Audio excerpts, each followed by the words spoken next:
Hai guys, kita mau kasih lihat tabungannya Erlita sama Andika ya guys. Kita hitung ya, mulai dari sini 1, 2, 3, 4, 5, 6, 7, 8, 9, 10, 11. Ada 11 jerigen. Tapi ini yang sebelah ini udah full banget. Rambut berantakan amat ya. Rencananya kita mau beli kursi, apa tidur, mau beli mobil. Cukup. Ini cuma cukup buat DP guys. Guys, mau beli HP. Kakak kan masih kecil, belum boleh beli HP.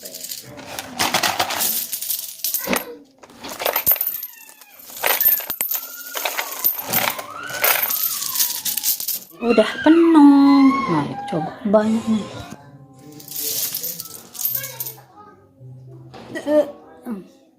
Ini 1000-an. Sudah full. Di sentrum. Nane sekarang. Ini itu apa? Sekarang. Mami kira siapa? Cari lagi jerigen. Udah banyak jerigen berapa? Mami ini banyaknya berapa? Tahu? Ini 1000, ini 1000. Ini 500. Kakak mau beli apa nanti? Kuat. Kuat.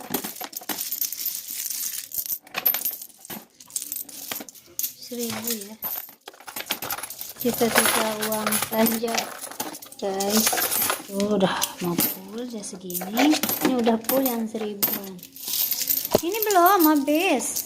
Mami dong bantuin juga. Iya, ini kan Mami bantu. Uang zaman dulu. Tapi Mami susah ngambilnya.